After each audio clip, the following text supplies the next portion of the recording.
Central railway ஸ்டேஷன்ல MGR railway station போடுது, அதான் பேர் மாத்திட்டாங்கல்ல. ஆமா இல்ல, ஆமாக்கா, சென்ட்ரல் ரயில்வே ஸ்டேஷன்ல எம்ஜிஆர் ரயில்வே ஸ்டேஷன் பேர் மாத்திட்டாங்கல்ல. நான் வேற சென்ட்ரல்ல போட்டு தேடிட்டு இருக்கேன். டிக்கெட் புக் பண்றதுக்கு மாத்தி தேடினாதான் இப்ப வருது. ஆமாம், முதல்வர் எடப்பாடி பழனிசாமி எம்ஜிஆருடைய நூற்றாண்டு விழாவுக்காக பிரதமர் மோடி கிட்ட ஒரு கோரிக்கை வச்சுருந்தாரு. இப்போ அதை நிறைவேற்றிருக்காங்க. அதனால் இனிமேலுக்கு சென்னை சென்ட்ரல் ரயில்வே ஸ்டேஷன் வந்து எம்ஜி ராமச்சந்திரன் ரயில்வே ஸ்டேஷன் எம்ஜிஆரோட முழு பேரோட பேர் மாற்றிருக்காங்க. நான் சென்னை சென்ட்ரல்னு எல்லா கனெக்டிவிட்டிக்கும் அதை சொல்லி சொல்லி இப்போ டாக்டர் எம்ஜிஆர் ரயில்வே ஸ்டேஷன் சொல்கிறது கொஞ்சம் வித்தியாசமாக தான் இருக்குல்ல, அதை சொல்லி பழகிறதுக்கு. இப்போ பழகிறதுக்கு வந்து வித்தியாசமா இருக்கு. தேர்தல் நடத்தை விதிமுறை வந்து அமல்ல இருக்கும்போது பெயர் மாற்றம் செய்யறது வந்துட்டு அது எலெக்ஷன் வயலேஷன்ஸ்ல வராதா? அதுக்கான ஜியோலாம் வந்து ரிலீஸ் பண்ணியிருக்காங்களே இப்போவே. ஆனால் எலெக்ஷன் முடிஞ்சதுக்கு அப்புறம் அந்த ஜியோவை ரிலீஸ் பண்ணியிருக்கலாமே, ஏன் முன்னாடியே பண்ணியிருக்காங்க? ஆனால் எல்லா எதிர்கட்சிகளும் இதை வந்து ஒரு இதுவாக வைக்கிறாங்க. தேர்தல் நடத்தை விதிமுறைகள் இருக்கும்போது இவங்க எப்படி பேரை மாற்றலாம் அப்படின்லாம் சொல்கிறாங்க. பட் ஸ்டில் இது ரொம்ப நாளைக்கு முன்னாடியே வந்து கோரிக்கையாக வைக்கப்பட்டதால இதை கேட்டிருப்பாங்க, டேட் போட்டிருப்பாங்க, அவ்வளோதான். முன்னாடியே ஜிபோ போட்டிருந்துருப்பாங்க, ஏன்னா இது முன்னாடி வைத்த கோரிக்கை அப்படிங்கிறதுனால. ஆனால் அதில் என்ன கேள்வி அப்படின்னா, இந்த மாதிரி பேர் வைக்கிற ஒரு கோரிக்கையை வந்து முதல்வர் வச்சோடனே அதை பிரதமர் உடனே செஞ்சு கொடுத்துட்டாரு. இப்போ 8 வழிச்சாலை வந்து அந்த தீர்ப்பு வந்ததுக்கப்புறம் பாமக போட்ட வழக்கில் தீர்ப்பு வந்திருக்கு. அப்போ உச்சநீதிமன்றத்துக்கு தமிழக அரசு சார்பில் அதிமுக வந்து மேல்முறையீட்டுக்கு போவாங்களா? அப்போ முதல்வர் மேல்முறையீட்டுக்கு போக மாட்டாருங்கிற உத்தரவாதத்தை வந்து வாங்கி தர முடியுமா அன்புமணி ராமதாசலன்னு சொல்லி ஸ்டாலின் வந்து ட்விட்டரில் ஒரு சவால் விட்டுருக்காரு. ஆக்சுவலாக அன்புமணி ராமதாஸும் சொல்லியிருக்காரு, இந்த மாதிரி எங்களுக்கு ரொம்ப சந்தோஷம், நாங்கள் கொடுத்த அந்த 10 கோரிக்கைகளில் இதுவும் ஒன்று, நிச்சயமாக இந்த தீர்ப்பு வந்து எங்களுக்கு சந்தோஷம் அளிக்குது, அதே மாதிரி மேல்முறையீடுக்கு போவேனான்னு சொல்லி நாங்கள் நிச்சயமாக வலியுறுத்துவோம் அப்படின்னு சொல்லியிருக்காரு. பாமக வந்துட்டு கேவியட் மனு வந்து உச்சநீதிமன்றத்தில் தாக்கல் பண்ணியிருக்காங்க. மேல்முறையீட்டுக்கு வந்தால் கூட பாமகவுடைய தரப்பு வாதங்களை வந்து உச்சநீதிமன்றம் கேட்கணும் அப்படிங்கிறதுக்காக கேவியட் மனுவையும் வந்து ஃபைல் பண்ணியிருக்காங்க.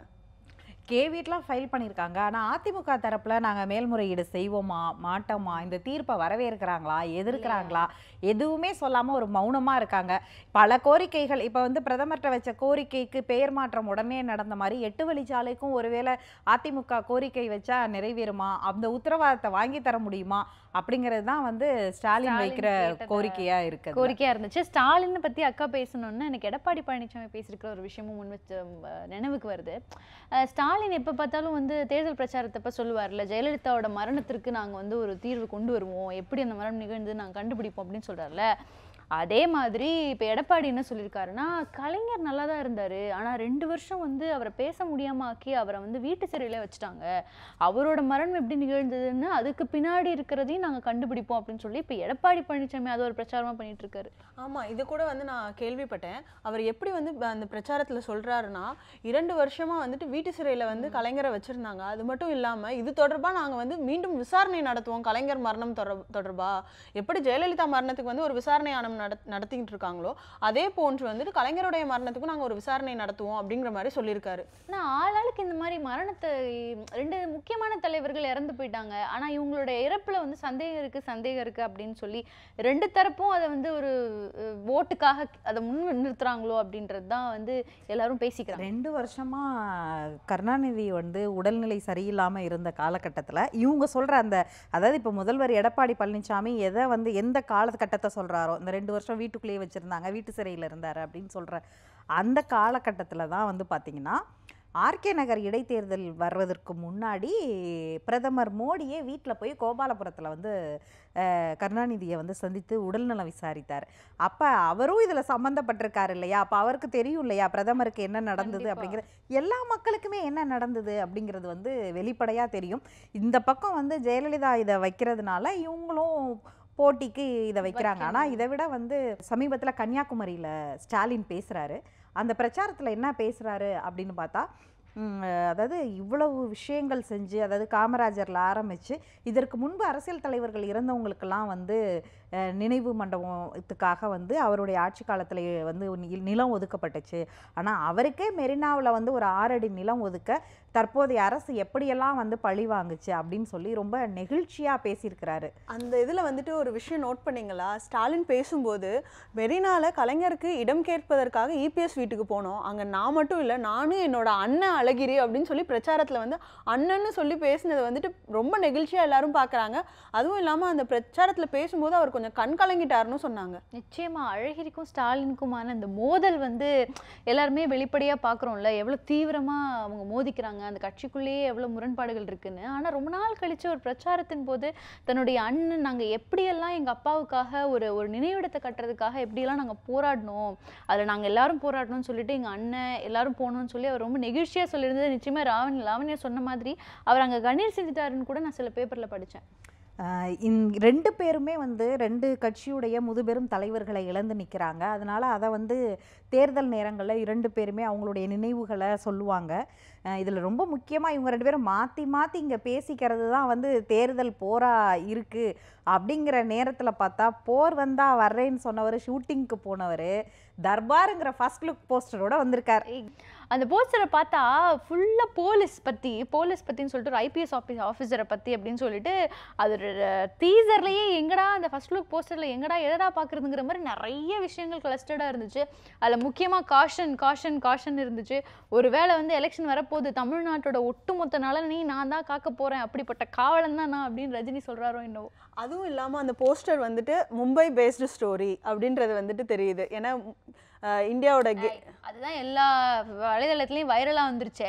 இது வந்து ஒரு காப் ரோல் ப்ளே பண்ணுறாரு. அதுவும் இல்லாமல் வந்துட்டு இது கை காப்பு இருக்குது, அதே மாதிரி போலீஸ் டாக் இருக்குது, போலீஸ் ஷூஸ் இருக்குது, ஐபிஎஸ் ஆஃபீஸர்ன்ற பேட்ச் இருக்குது, காஷன் இருக்குது. இந்த மாதிரியான விஷயங்கள்லாம் பார்க்கும்போது இது ஒரு போலீஸ் பேஸ்டு த்ரில்லரா இல்லை போலீஸ் ஆஃபீஸராக இருந்தவர் வந்து கேங்ஸ்டராக மாறுறாரா அப்படிங்கிற மாதிரியான ஸ்டோரியெல்லாம் வந்துட்டு இப்போவே வந்துட்டு எல்லாரும் வந்துட்டு கோர்க்க ஆரம்பிச்சிட்டாங்க. ஆனால் ஒன்று, எலெக்ஷன் வர்றதுக்கு இன்னும் சொற்ப நாட்களே இருக்கிற நிலையில் ரஜினியோட ஸ்டாண்ட் இந்த எலெக்ஷனில் என்னவா இருக்கும்னு எல்லா கட்சிகளும் எதிர்பார்த்துக்கிட்டு இருந்த நிலையில் இப்போ வந்து ஒரு படத்தோட போஸ்டர் வெளியே இருக்குது அப்படிங்கிறது ரஜினியோட அரசியல் ஸ்டாண்டு என்னதான்ப்பா அப்படின்ற ஒரு கேள்வி தான் வருது. இதையே என்ன சொல்கிறாங்கன்னா, எல்லாரும் பரபரப்பாக தேர்தல் வேலை பார்த்துக்கிட்டு இருக்கையில் இவர் ஃபர்ஸ்ட் லுக் போஸ்டரை எதை டைவர்ட் பண்ண இந்த நேரத்தில் ரிலீஸ் பண்ணாங்க அப்படின்லாம் ஒரு குரூப் பேசிக்கிட்டு இருக்காங்க. ஆனால் அதெல்லாம் விடுங்க, அவங்க உங்களுடைய ப்ரொஃபஷனை தேர்தலுக்காக தள்ளி வைக்க மாட்டாங்க, அந்தந்த வேலையை செய்வாங்க. ஆனால் அரசியல் கட்சி ஆரம்பிக்க போகிறேன்னு சொல்லி அதுக்காக கடந்த 1 வருஷத்துக்கு மேலே வேலை ஒரு பக்கம் நடந்துக்கிட்டே இருந்துச்சு. இன்னும் சொல்லப்போனால் ரஜினியுடைய ராகவேந்திரா கல்யாண மண்டபத்திலேயே வந்து ரஜினி மக்கள் மன்றத்துக்கான பணிகள், ஆள் சேர்ப்பு எல்லாமே நடந்தது. 2-3 கூட்டங்கள் ரசிகர்களோட தொண்டர்களாக வந்து உறுப்பினர் சேர்க்கையின் போது இவரே வந்து ஃபோட்டோலாம் எடுத்துக்கிட்டாரு. ஆனால் இப்போ வந்து அது செயல்படலை அப்படிங்கிற மாதிரி சொல்கிறாங்க. அவங்க வந்து எல்லாருமே அந்த ரஜினி மக்கள் மன்றத்தில் நிர்வாகிகளாக இருந்தவங்களாம் அந்த வேலையை இப்போ பார்க்கலன்னு சொல்கிறாங்க. எல்லாரும் பட வேலை பார்க்க போயிட்டாங்களோ. அந்த கிசு கூட நான் படித்தேன். அதாவது ரஜினியோடைய அந்த மண்டபத்தில் இருக்கிற ஒரு ரூமை வந்து மக்கள் மன்றத்துக்குனோட வேலைக்காக அந்த ரூமை வந்து ஒதுக்கியிருந்தாங்களாம். திடீர்னு ஒரு நாள் ரஜினி கிட்டேருந்து ஃபோன் வந்துச்சான். ஃபோன் வந்து அங்கே உள்ள எல்லா ஐட்டம்ஸையும் எடுத்து தூக்கி பரனில் போடுங்க, ஃபோன் எல்லாம் தூக்கி ரேப் பண்ணி தூக்கி போட்டுருங்க, இப்போ அதெல்லாம் எதுவுமே தேவை கிடையாது, இப்போ நம்ம அந்த ரூமுக்கான வேலையும் கிடையாது, அந்த ரூமை வந்து கல்யாண வேலைக்காக இனிமேல் பயன்படுத்திக்கங்க அப்படின்னு சொல்லி ரஜினி சொல்லிட்டாராம். ரஜினி வந்துட்டு அவங்க ஆஃபீஸில் இருக்க நிர்வாகிகள்கிட்ட பேசினாங்களா இல்லை மிருனாளினிட்ட பேசினாங்களான்னு தெரியல. அப்படியே என்ன பேசினாருங்க இல்லை, நிர்வாகிகள்லாம் ரொம்ப சோகமாயிட்டாங்களாம். நாங்கள் இந்த மண்டபத்தையே அவர் ஒரு ஆஃபீஸாக கன்வெர்ட் பண்ணுவார் அப்படின்னு சொல்லி நாங்கள் கட்சிக்காக நினச்சிக்கிட்டு இருந்தா இப்போ பார்த்தா அது இருக்கிற ஒரு சின்ன ரூமை கூட இப்படி மாற்ற சொல்லிட்டாரு அப்படின்னு சொல்லி எல்லாம் சோகத்தில் இருக்காங்க. எப்படிமா கோயம்பேட்டில் இருக்க கல்யாண மண்டபம் கட்சி ஆஃபீஸாக மாறின மாதிரியா? அதே மாதிரி தான் நடக்கலையே. ஆனால் அந்த போஸ்டர் ஃபர்ஸ்ட் லுக் வந்து எங்கேயோ காப்பி அடிச்ச மாதிரி இருக்கு அப்படின்லாம் ட்விட்டர்ல பேசிக்கிறாங்கல்ல. கண்டுபிடிச்சேன் அது என்னன்னு. கில்லிங் கந்தர்ன்னு சொல்லிட்டு ஒரு படம், அந்த படம் வந்துட்டு அர்னால்ட் நடித்த படம். அந்த படத்தோட ஃபர்ஸ்ட் லுக் போஸ்டரும் இந்த படத்தோட ஃபர்ஸ்ட் லுக் போஸ்டரும் அப்படியே ஒரே மாதிரி இருக்கு. ஏற்கனவே ஏஆர் முருகதாஸ் வந்து கதையை காப்பி அடிப்பாருன்னு சொல்லி ஒரு பிரச்சனை போயிட்டு இருக்கக்கூடிய நிலையில இப்போ ஃபர்ஸ்ட் லுக் போஸ்டரையும் காப்பி பண்ணிட்டாருன்ற மாதிரி எல்லாரும் ட்ரால் பண்ணிட்டு இருக்காங்க ஏஆர் முருகதாஸ். பாவம் டிரெக்டர்ஸ், ஹீரோஸ்லாம் ஏதோ அவங்களும் தப்பி பிழைச்சு ஒரு படத்தை எடுக்கிறாங்க. எப்படி வந்து விஜயகாந்துக்கு ரமணா மாதிரி ரஜினிகாந்துக்கு இந்த தர்பார் படம் அப்படியே அவர் அரசியல் வருகையை நல்லா சூப்பரா பிரதிபலிக்குன்னு பார்த்தா இப்படி ஒரு இது பண்ணாங்க. அதுவும் வந்து மும்பை பேஸ்டு படமாக தான் காலாவும் எடுக்கப்பட்டுச்சு. ஆனால் இந்த எலெக்ஷனுக்கு அவர் வரல. இப்போ அடுத்து வந்து சட்டமன்ற தேர்தலை மனசில் வச்சு இப்போ அடுத்து இன்னொரு படம் அதே மாதிரி பண்ணுறாரா, அதுவும் பொலிட்டிக்கலாக வந்து இருக்குமா அந்த படம் அப்படிங்கிறதெல்லாம் நிறைய கேள்வி. ஆனால் அவருடைய அரசியல் நிலைப்பாடு என்னங்கிறத இன்னைக்கு செய்தியாளர்கள் சந்திப்பில் சமீபத்தில் அவர் சொல்லிட்டாரு. அதாவது ரஜினி வந்து பாஜகவுடைய தேர்தல் அறிக்கையை ஆதரிச்சிருக்கிறாரு. அதுவும் நதிநீர் இணைப்பு மட்டும் நடந்துருச்சுன்னா இந்தியாவே ஒளிரும் அப்படிங்கிற மாதிரி சொல்லியிருக்காரு. அதாவது செய்தியாளர்கள்லாம் போட்டு அவரை ரொம்ப நோண்டினாங்க. சார் என்ன சார் இப்படி சொல்லுங்க சார், அப்படி சொல்லுங்க சார், நீங்கள் ராகுலை பற்றி சொல்லுங்க சார், மோடியை பற்றி சொல்லுங்க சார் அப்படின்னு அவர் தெளிவாக சொன்னார். நதிநீர் இணைப்பை பற்றி தானே நான் ஏற்கனவே பேசியிருக்கேன். இப்போ பாஜக தேர்தல் அறிக்கையில் நதிநீர் இணைப்பு இருக்கா இல்லையா, அப்போ வந்து கண்டிப்பாக மக்களோட அனுகிரகத்தினாலும் இந்த கடவுளுடைய பலனாலும் நிச்சயமாக என்டிஏ கவர்மெண்ட் அமைஞ்சதுன்னா மக்களுக்கு வந்து எல்லாமே செல்வ செழிப்பாக இருக்கும் அப்படின்னு சொல்லிட்டார். பாஜகவுடைய தேர்தல் அறிக்கை வெளியாகும் போது மோடி பேசினதும் நாடு ஃபுல்லா தண்ணீர் பிரச்சனையா இருக்கு, எனவே தண்ணீர் பிரச்சனைக்காக நாங்க தனி கவனம் எடுத்து இந்த தேர்தல் அறிக்கையை தயாரிச்சிருக்கோங்கிறாரு. ஒருவேளை கூட தான் பேசணும் 33%ல தண்ணி பிரச்சனை தான் பெரிய பிரச்சனையா இருக்கும் அப்படின்ட்டு. காங்கிரஸ் மேனிஃபெஸ்டோலையும் தான் வந்து தண்ணி இருக்குன்னு தனி அமைச்சகம் உருவாக்குவோம் அப்படின்னு சொல்லியிருக்காங்க. எனக்கு என்னன்னா, தமிழ்நாட்டில் இருக்கக்கூடிய கூட்டணி கட்சிகளுடைய கோரிக்கை எதையுமே வந்துட்டு பிஜேபி வந்து சொல்லலை அப்படின்ற ஒரு விமர்சனம் இருக்கு. ஆனா ரஜினியோட கோரிக்கையை மட்டும் பிஜேபி மேனிஃபெஸ்டோல கொண்டு வந்துட்டாங்களோன்ற சந்தேகம் தான் எனக்கு இருக்கு. செம்ம ட்விஸ்ட். அப்போ வந்து ரஜினியோட கூட்டணி வச்சிருக்கு மறைமுகமா பாஜக அப்படின்னு இவ ஒரு ட்விஸ்ட் இது பண்றா. இன்னைக்கு அவர் வந்து இந்த ஃபர்ஸ்ட் லுக் போஸ்டருக்காக பேச வந்தாரா, தன்னுடைய அரசியல் நிலைப்பாடை சொல்ல வந்தாரா? ஏன்னா ரொம்ப நாளா கமல் வந்து எனக்கு ஆதரவு கொடுங்க கொடுங்கன்னு அவர் கேட்டுக்கிட்டே இருக்காரு. ஆனா எப்படினாலும் அவர் எனக்கு தான் ஆதரவு கொடுப்பாரு அப்படிங்கிற ஒரு நம்பிக்கையோட கமல் இருக்கிற நேரத்துல இவர் வந்து தன்னுடைய எங்க 2 பேருக்குமான நட்பை இந்த ஆதரவை கேட்டு பிரிச்சிடாதீங்கன்னா அங்க கொடுக்கலன்னு தானே அர்த்தம். அதை விட்டுட்டு பாஜகவுடைய தேர்தல் அறிக்கையை மட்டும் வரவேற்று பேசுறாருன்னா அது மனசுக்குள்ள அதுக்குள்ள ஏதோ ஒரு விஷயம் சொல்ல வராருன்னு தெரியுதுல்ல. இல்லக்கா, இப்ப வந்து அவர் கமலுக்கு ஆதரவு கொடுத்துட்டாருன்னா இப்ப மக்களவை தேர்தலில் வந்து ரஜினி நிக்கல, ஆனா சட்டமன்ற தேர்தலில் எப்படி ஆகும்னு யாருக்குமே தெரியாது. அப்ப இப்ப அவர் கமலுக்கு ஆதரவுன்னு சொல்லிட்டாருன்னா அப்ப சட்டமன்ற தேர்தல் டைம்ல நான் ஒரு தனி ஆளுமை, என்னால் நான் ஒரு தனி பிம்பமா இங்க வரணும் அப்படின்னு ரஜினி ஒரு வேலை நினைச்சாருன்னா அது நடக்காம போயிடும்ல. அதனால அவர் ரொம்ப சேஃபா ப்ளே பண்ணாருன்னு தான் எனக்கு தோணுச்சு. ரஜினியோட ஸ்க்ரீன் பிளேவெல்லாம் நல்லா தான் இயக்கிட்டு இருக்காரு. இயக்குறாங்கன்னு ஒன்று தான் எனக்கு இயக்குனர்கள், திரைப்படத்தில் நடிக்கக்கூடிய நடிகர்கள், அதே போல் மேடை நாடகத்தில் நடிக்கக்கூடிய நடிகர்கள் அவங்கெல்லாம் வந்து இந்த தேர்தலுக்கு ஒரு நிலைப்பாடு எடுத்திருக்காங்க. அதுதான் எனக்கு இப்போ வந்து மைண்டில் ஓடிட்டு இருக்கு இயக்குனர்கள் பற்றிலாம் நம்ம பேசும்போது. தொடர்ந்து இந்தியா முழுவதுமே இந்த மாதிரி சோஷியல் பிளாட்ஃபார்மில் ஒர்க் பண்ணுறவங்க, ஆக்டிவிஸ்ட், டைரக்டர்ஸ், ரைட்டர்ஸ் இவங்கெல்லாம் வந்து அந்தந்த மாநிலத்தில் இல்லை இந்தியா முழுவதுமே சேர்ந்து அவங்க வந்து பிஜேபிக்கு எகெயின்ஸ்டான ஒரு நிலைப்பாடை இந்த எலெக்ஷனில் எடுக்கிறாங்க. இது வந்து இதுக்கு முன்னாடி இந்த மாதிரி எடுத்திருக்காங்களா அப்படின்னா கலைஞர்கள் தரப்பில் அல்லது சமூக தளத்தில் வேலை பார்க்குறவங்க செய்கிறது இதுதான் ஃபஸ்ட் டைம் அப்படின்னு தோணுது. ஏன் அவங்க அப்படி எடுக்கிறாங்க அப்படின்னா ஒரு கருத்து சுதந்திரம் முடக்கப்பட்டிருக்கு, அப்புறம் வந்து கல்புர்கியோட கொலை, கௌரி லங்கேஷோடைய கொலையெல்லாம் அவங்க இதோட ஒப்பிட்டு பார்க்குறாங்க. இந்த மாதிரியான ஒரு குரூப் ஆஃப் பீப்புள்ஸ் சொல்கிறதெல்லாம் தேர்தலில் அப்படியே பிரதிபலிக்குமா அப்படிங்கிறதும், அதை பார்த்துட்டு காமன் பீப்புள் போய் ஓட்டு போடுறாங்களா அப்படிங்கிறதெல்லாம் கேள்விக்குறி தான். நீங்க சொன்னது ரொம்ப முக்கியமான விஷயம்க்கா. இதுக்கு முன்னாடி இந்த மாதிரி நடந்திருக்கா அப்படின்னு பார்த்தா நமக்குலாம் இது புதுசா இருக்கு. ஒரு கலைத்துறையை சார்ந்த வெவ்வேறு அங்கத்தை சேர்ந்தவங்க வந்து 100 பேர் 200 பேர் இப்போ கிட்டத்தட்ட 600 எழுத்தாளர்கள் அப்படி இப்படின்னு நிறைய பேர் வந்து இது ஒரு கேம்பெயினாவே நடத்துறாங்க. கிட்டத்தட்ட அவங்க சொல்றது என்னன்னா, இந்த ஒன்றுபட்ட இந்தியா, எல்லாருமே இருக்கக்கூடிய எல்லா கலாச்சாரங்களும் எல்லா விதமான மக்களும் வாழக்கூடிய இந்தியாவுக்கு பாஜக எங்க அச்சுறுத்தலா வந்துருமோ அப்படிங்கிற பயத்துல தான் நாங்க இதை பண்றோம் அப்படின்னு கூட அவங்க சொல்றாங்க. ஆக்சுவலி இன்னொரு விஷயமும் வந்து இதில் நோட் பண்ண வேண்டியது என்னென்னா, directors, actors, theatre play artist அப்படின்ற மாதிரியான ஒரு பட்டியலில் அவங்க சொல்லக்கூடிய முக்கியமான விஷயங்கள் வந்துட்டு தங்களுடைய வாய்ஸ் வந்துட்டு சப்ரெஸ் பண்ணுறாங்க அப்படிங்கிற மாதிரியான விஷயங்கள். தமிழ்நாட்டிலேருந்து யாரோட வாய்ஸ் இதுக்காக போயிருக்கு அப்படின்னு பார்க்கும்போது டேரக்டர்ஸ் தான் மெயினாக அந்த ரோல் ப்ளே பண்ணுறாங்க. வெற்றிமாறனாக இருக்கட்டும், பா ரஞ்சித், கோபி நயினார், லீனா மணிமேகலை, இவங்கள மாதிரியான ஆட்கள் தான். அதாவது ரெவல்யூஷனாக வந்து படங்கள் எடுக்கக்கூடிய டேரக்டர்ஸ் மட்டும்தான் இந்த மாதிரியான லிஸ்ட்ல இருக்காங்க. மற்ற டைரக்டர்ஸ்லாம் வந்துட்டு இந்த ஒரு சோஷியல் பிளாட்ஃபார்ம்ல வந்து தங்களை இன்வால்வ் பண்ணிக்கலன்னு தோணுது. நிறைய இது வந்து பயோபிக் சீசன், நிறையா வந்து எல்லாருடைய அவங்களுடைய பயோகிராஃபியை வச்சு படம் எடுக்கிற ஒரு சீசனாக இருக்குது. நார்த்லேயும் அதில் பார்த்தோம், ஸ்போர்ட்ஸ் பீப்புளோடதெல்லாம் நிறையா டோனி மாதிரி நிறைய பேரோடது வந்ததை நம்ம பார்த்தோம். இப்போ வந்து சசிகலாவை வச்சு நிறைய படங்கள் எடுக்கக்கூடிய ஒரு நிறைய போஸ்டர்ஸ் வந்துக்கிட்டே இருக்குது, டெய்லி ஒன்று வந்துகிட்டே இருக்குது. இப்போ சசிலலிதா அப்படின்ற ஒரு படம் வரப்போகுதுன்னு அந்த போஸ்டரை பார்த்தேன். அந்த போஸ்டரில் நான் நோட் பண்ணது என்னன்னா, ஜெயலலிதாவோட ஃபேஸ் வந்து நல்ல சிரிச்ச முகமாக இருக்குது. ஆனால் சசிகலாவோட ஃபேஸ் வந்து ரொம்ப கோவமாக இருக்கிற மாதிரி இந்த 2 முகத்தையும் ஒரு ஹாஃபில் அந்த 2 முகத்தையும் இணைச்சு சசிலலிதா அப்படின்ற அந்த படத்தோட ஃபர்ஸ்ட் லுக் வந்து விட்டுருக்காங்க. பயோபிக்னு ஜெயலலிதாவுக்கே நிறைய பயோபிக்ஸ் நம்ம பார்க்குறோம். அப்புறம் ஏஎல் விஜயோட தலைவி, இந்த மாதிரி நிறைய படங்கள் வரிசையில் இருக்குது. சசிலலிதா எப்படி இருக்க போகுது, என்ன மாதிரி கலவையாக இருக்க போகுது அப்படிங்கிறது மிகப்பெரிய எதிர்பார்ப்பு தான். அதே மாதிரி ராம்கோபால் வர்மாவோடைய வந்து சசிகலான்னு ஒரு படம் வருது.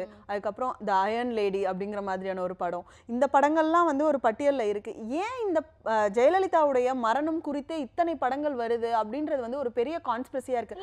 ஏன்னா பத்தி மட்டும் இல்ல, அவங்களுடைய லைஃப் எப்படி இருந்துச்சு, அவங்களுடைய ஒட்டுமொத்த வாழ்க்கை எப்படி இருந்துச்சு அப்படிங்கிறது வரப்போகுது. கண்டிப்பா அது மரணம்ங்கிறது வந்து இங்க ஒரு முதலமைச்சருடைய மரணத்துக்காக விசாரணை ஆணையம் அமைக்கப்பட்டிருக்கிறது தமிழ்நாட்டுல தான். பல முன்னுதாரணங்கள் அதுவும் ஒன்று. ஆளுங்கட்சி அதிமுகவே ஜெயலலிதா மரணத்துல சந்தேகம் இருக்குங்கிறதுனாலதான் அதை ஒரு கான்ஸ்பிரசி ஸ்டோரியா இருக்கும். நிறைய பேர் வந்து வியூவர்ஸ் வருவாங்க, ஆடியன்ஸ் நிறைய பேர் வருவாங்கன்றதுக்காக இந்த ஸ்டோரியை நிறைய பேர் பிட்ச் பண்றாங்களான்னு. துணை முதலமைச்சரா இருக்கிற ஓபிஎஸ் தர்ம யுத்தத்தை தொடங்கினதே இதுக்காக தானே. ஆனா ஜெயலலிதாவோட வாழ்க்கை வரலாறு அப்படிங்கும்போது அவங்க கொடுத்த இன்டர்வியூஸ்லாம் ரொம்ப சொற்பமான இன்டர்வியூஸ் தான். அவங்கள பத்தி நமக்கு தெரிஞ்ச தகவல்கள், அவங்க ஒரு முதலமைச்சர்ன்றதை தாண்டி அவங்களுடைய வாழ்க்கை வரலாறை பத்தி நமக்கு தெரிஞ்ச தகவல்கள் அப்படிங்கிறது, அவங்க லைஃப்ல நடந்த சுவாரஸ்யமான இன்சிடென்ட்ஸ் அப்படிங்கிறது ரொம்ப சின்னது தான். ஆனா இதை வச்சு ஒட்டுமொத்தமா எப்படி இவ்வளவு படங்களை வந்து இயக்குநர்களால் இயக்க முடியும், ஜெயலலிதா மாதிரி யாரு அந்த மாதிரியான ஒரு ஸ்டேச்சர்ல நடிப்பா அப்படிங்கிறதெல்லாம் பெரிய எதிர்பார்ப்பு தான். இவர் வந்து ஒரு கமெண்ட் பண்ணிருக்காரு தர்ம யுத்தத்தை பேஸ் பண்ணி. நிறைய பேருக்கு வந்துட்டு பட்டப்பேர் வச்சிருக்காரு. அதுல தர்ம யுத்தம் வந்து மிக முக்கியமானது. மிஸ்டர் தர்ம யுத்தம்னு சொல்லிட்டு ஓபிஎஸ்க்கு டிடிவி தினகரன் ஒரு பட்டப்பேர் வச்சிருக்காரு. இவர் மட்டும் இல்ல, நிறைய பேருக்கு அவர் பட்டப்பேர் வச்சிருக்காரு. அதெல்லாம் நோட் பண்ணீங்களா? இதை வந்து ஒரு ட்ரெண்டாவே பண்றாராக்கா டிடிவி தினகரன். என்னன்னா போற இடங்கள்ல அவங்க பேரை சொல்லி பிரச்சாரம் பண்ணாம பேசுற போக்குல அப்படியே போற போக்குல அடிச்சு விட்டுறாராம். ஓபிஎஸ்க்கு வந்து மிஸ்டர் தர்ம யுத்தம் அப்படின்னு சொல்லி வச்சிருக்காராம். அப்புறம் எனக்கு இன்னும் ஞாபகம் வந்து பிரேமலதாக்கு வந்து சந்திரமுகின்னு பேர் வச்சிருந்தாராம். நீங்க பாத்தீங்களா அதை?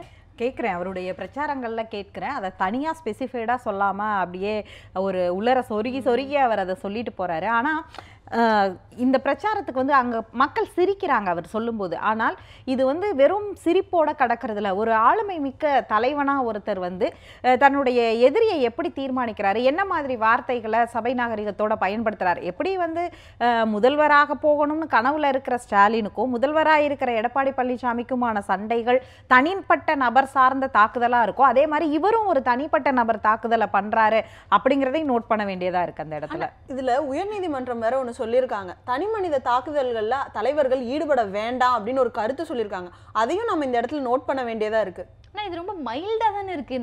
நான் அப்படி யோசிக்கிறேன். ஏன்னா ஒரு பக்கம் எடப்பாடி பழனிசாமி, இன்னொரு பக்கம் ஸ்டாலினும் பயங்கர கடுமையாக மோதிக்கிறாங்க. அவங்களோட வார்த்தை மோதலுங்கிறதே வந்து ரொம்ப பயங்கரமாக இருக்குது. அந்த டைமில் வந்து டிடிவி தினகரன் வந்து ரொம்ப செல்லமான தோல்வி மாதிரி மென்மையான தாக்குதல், தலைவர்கள் வார்த்தை தாக்குதல்ல என்னம்மா மென்மையானது வலிமையானது, பொன்னான மனச கொஞ்சமாவது வந்து அதை கொஞ்சம் கூட வந்து மனசுல வந்து சின்ன காயம் ஏற்படுத்தாம பேசணும்னு தானே நினைப்பாங்க எல்லாருமே. அதுதானே எதிர்பார்ப்பாங்க இல்லையா? அது ஒரு தலைவர்கிட்ட ஒரு கட்சியை வழி நடத்துற தலைவர் அப்படி இருக்கணும்னு எதிர்பார்ப்பாங்க இல்லையா? இந்த தேர்தல்ல வாக்களிக்க போறது இடத்துல வந்து எல்லாரும் சூறாவளியா பிரச்சாரம் பண்ணிக்கிட்டு இருக்காங்க. இப்ப இந்த யாருக்கு யார் ஓட்டு போடுவா, நிறைய கருத்து கணிப்புகள்லாம் வந்துகிட்டு இருக்கு.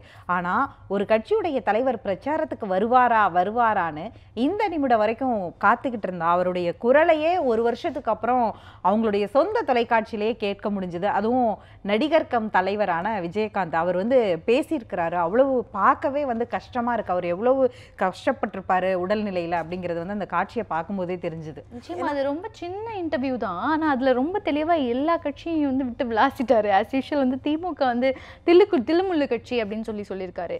அப்புறம் அதிமுக அவங்களோட தேமுதிக கூட்டணி வந்து நிச்சயமா வந்து வெற்றி பெறும் அப்படின்னு சொல்லியிருக்காரு. மக்கள் எல்லாம் ஓட்டளிக்க வாங்க அப்படின்னு சொல்லி அவரோட அந்த கனத்த குரலையும் ரொம்ப கஷ்டப்பட்டு சொல்லியிருக்காரு. கடந்த கால நினைவுல அவர் வந்து திமுகவை தில்லுமுள்ளு கட்சின்னு சொன்னாரு. அதிமுகவையும் அப்படித்தானே சொல்லுவாரு. அதுதான் லாவண்யா சொல்ல வந்தாரு. தில்லுமுள்ளு கட்சி அப்படின்னு ஒரு விமர்சனத்தை தான் வந்துட்டு அதிமுக குறித்து வந்து அவர் முன் வச்சாரு. குறிப்பா வந்து தேர்தல் பிரச்சாரத்துல விஜயகாந்த் என்ன பேசுவாரு, அவர் வந்து பேசக்கூடிய ஒவ்வொரு வார்த்தையும் வந்துட்டு அவருடைய கட்சி தொண்டர்கள் வந்து பெரிய அளவுல வந்து வரவேற்பாங்க. ஆனா அப்படி ஒரு கம்பீரமான குரல் இல்லாம அவர் வந்து ரொம்ப கனத்த குரல்ல பேசுறது அவருடைய தொண்டர்களை வந்து மிகுந்த ஒரு வேதனைக்கு தான் உட்படுத்துது. இவ்வளவு கஷ்டப்பட்டு அவர் பேசணுமா அப்படிங்கிற மாதிரியான எண்ணத்தை தான் அவங்க தொண்டர்களுக்கு ஏற்படுத்துறதா நான் கேள்விப்பட்டேன். நான் என்ன நினைக்கிறேன்னா, இவ்வளோ நாளா பேசாதவர் நிச்சயமா இவ்வளோ கஷ்டப்பட்டாவது வந்து தொண்டர்களுக்காக வந்து ஒரு சின்ன பேட்டியாவது கொடுத்துருக்காரு அப்படின்னு சொல்லிட்டு ஒரு புத்துணர்ச்சியை தான் தேமுதிக தொண்டர்கள் மத்தியில ஏற்படுத்தும்னு எனக்கு தோணுது. அதாவது தர்மத்துக்கும் அதர்மத்துக்கும் நடக்கிற தேர்தல் இது அப்படின்னு அவர் சொல்றாரு. பிரதமர் மோடியை பத்தி கேட்டா மோடி ரொம்ப நல்லவர் அப்படின்லாம் அதுல வந்து அவர் சொல்லியிருக்காரு அந்த பேட்டியில. மிக விரைவில் வந்து பிரச்சாரத்துக்கு வருவேன் வேற சொல்லியிருக்கிறார் அவர். இந்த கொஞ்ச நாள்ல அவர் எந்த இடங்கள்ல பிரச்சாரம் பண்ணுவாரு? ஏன்னா 4 இடங்கள்ல தான் தேமுதிக போட்டியிடுது. அப்ப சுதீஷை ஆதரிச்சு பிரச்சாரம் பண்ணுவாரா? எந்த இடத்துக்கு வந்து விஜயகாந்த் பிரச்சாரம் பண்ணுவாரா? அப்படிங்கிற மாதிரியான சந்தேகங்களும் இருக்கு. குறிப்பா இந்த தேர்தலை பொறுத்த வரைக்கும் நிறைய பேர் வாக்களிக்க வருவாங்களா அப்படிங்கிற மாதிரியான கேள்விகள்லாம் முன்வைக்கப்படுது. ஏன்னா சில டேட்டாஸ்லாம் வந்துட்டு பார்த்தனா ரொம்ப வந்து பயங்கரமா இருக்கு. நிறைய பேருடைய பெயர்கள் வந்து இந்த பட்டியல்ல இல்லாம இருக்கு அப்படிங்கிற மாதிரியான சந்தேகங்கள்லாம் வந்து எதிர்க்கட்சிகள் முன் வச்சிட்டு இருக்காங்க. அது தொடர்பா வந்து அக்கா வந்து நிறைய அனாலிசிஸ் பண்ணிருக்கதா நான் கேள்விப்பட்டிருக்கேன். 2 நாளா இந்த புக்கை வச்சிட்டு இருக்காங்க. இந்த புக்ல அது சொல்லுங்க, டேட்டா தான் சொல்லுது. 21 மில்லியன் பெண் வாக்காளர்கள் வந்து, அதாவது 2011 சென்சஸ் படி அவங்களாம் இப்போ வந்து ஓட்டு போடுறதுக்கான தகுதி பெற்றிருப்பாங்களாம். ஆனால் 21 மில்லியன் பேர் வந்து தேர்தல் பட்டியல்லையே, அவங்களுடைய வாக்காளர் பட்டியல்லையே இல்லை அப்படின்னு சொல்லி இந்த புக்கில் வந்து நிறைய தரவுகள் எலெக்ஷன் பற்றி இருக்குது. அதில் குறிப்பாக வந்து பெண்கள் பற்றி இது சொல்லப்படுது. அது இல்லை, இப்போ பெண் வாக்காளர்களை மையப்படுத்தி இந்த மாதிரியான விஷயம் நடந்திருக்கு. இப்போ 21 மில்லியன் பெண் வாக்காளர்கள் பேரே பட்டியலில் இல்லைன்னா இதுக்கு பின்னணியில் யார் இருப்பா? அப்போ பெண் வாக்காளர்கள் வந்து இந்த நாட்டினுடைய பிரதமர் யாருங்கிறது தீர்மானிக்கிறதுல அவங்களுக்கு இருக்கிற ஸ்ட்ரென்த் என்னங்கிறத அது காட்டுது. ஆண் வாக்காளர்களை விட இந்த முறையும் பெண் வாக்காளர்கள் வந்து சற்று அதிகமாக தான் இருக்காங்க. ஓவராலாக பார்க்கும்போது பெண்கள் வந்து எப்படியெல்லாம் வாக்களிப்பாங்க அப்படிங்கிறதையெல்லாம் ரொம்ப டீட்டெயில்டாக இது பேசுது.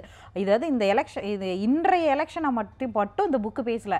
1952லேருந்து இப்போ நடக்கிற 2019 வரைக்கும் 3 கட்டமாக இந்த தேர்தல்களை பிரிக்கிறாங்க. எமர்ஜென்சி பீரியட் 77க்கு முன்னாடி நடந்த தேர்தல், அதுக்கப்புறம் 2002 வரைக்கும் நடந்த தேர்தலை 2வது பாகமாகவும், இப்போ 2002க்கு அப்புறம் 2019 வரைக்கும் இதில் ஒவ்வொரு பீரியட்லையும் பெண்கள் எப்படியெல்லாம் வாக்களிச்சிருக்காங்க, அவங்க முதல்ல வீட்டில் இருக்க ஆண்கள் இன்ஃப்ளூயன்ஸ் பண்ணாங்க அப்படின்லாம் சொல்லப்படுச்சு. ஆனால் இன்னைக்கெல்லாம் அப்படி இல்லை அப்படிங்கிறத நீங்களே தான் பார்க்குறீங்கல்ல.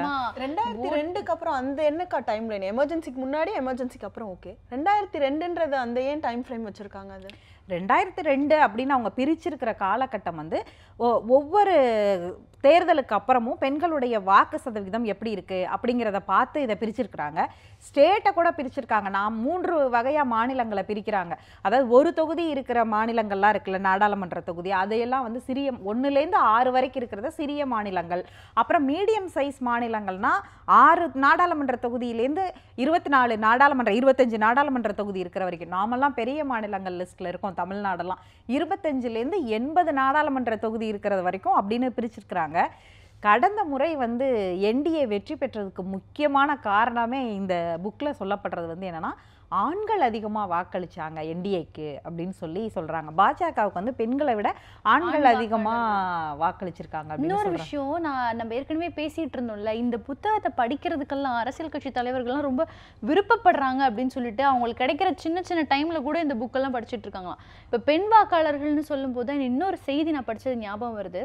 மகாராஷ்டிராவில் வந்து பீட் அப்படிங்கிற ஒரு மாவட்டத்தில் அதிக பெண்களுக்கு வந்து கர்ப்பப்பையே இருக்கிறது இல்லை அப்படின்னு ஒரு சர்வே வந்திருக்கு. ஏன்னா வந்து அங்கே வந்து கரும்பு வெட்டக்கூடிய கான்ட்ராக்டர்ஸ்லாம் என்ன பண்ணுறாங்கன்னா, அதை தூக்கணும், அந்த கட்டுகளெல்லாம் தூக்கணும் அப்படிங்கிறதால வந்து மென்ஸ்ட்ரேஷன் பீரியடில் இருக்கக்கூடிய பெண்களை வந்து இதில் வேலையில் ஈடுபடுத்த முடியாது அப்படிங்கிறதால நிறைய பேர் வந்து அங்கே ஆக்சுவலாக அந்த மாவட்டத்துக்கே ஒரு பேர் என்னென்னா விமன் வித்தவுட் வூம்ஸ் அப்படின்னு தான் சொல்கிறாங்களா. ஸோ கர்ப்பப்பைகளே இல்லாத பெண்கள் தான் அங்கே அதிகமாக இருக்காங்க அப்படின்னு சொல்லிட்டு பார்க்க. அவங்க எல்லாருமே மைக்ரண்ட் ஒர்க்கர்ஸு. ஸோ அவங்க கரும்பு வெட்டுறதுக்குன்னு சொல்லி அக்டோபர்லேருந்து மார்ச் மாதம் போகும்போது அந்த டைமில் அவங்களுக்கு வந்து பீரியட்ஸ் இருக்கக்கூடாது. ஸோ வந்து 2லேருந்து 3 குழந்தைகள் வந்து பெற்றிருக்கக்கூடிய தாய்மார்களுக்கு கருப்பையை வந்து அகற்றணும் அப்படிங்கிற மாதிரியான விஷயங்களை வந்துட்டு இன்சிஸ்ட் பண்ணி அதை பண்ணிட்டு இருக்காங்கன்றது கூட நான் ஒரு பக்கம் எல்லாருடைய தேர்தல் அறிக்கையிலையும் பெண்கள் பாதுகாப்பு, பெண்கள் சுகாதாரம், பெண்களுடைய ஹெல்த் இதெல்லாம் பேசுது.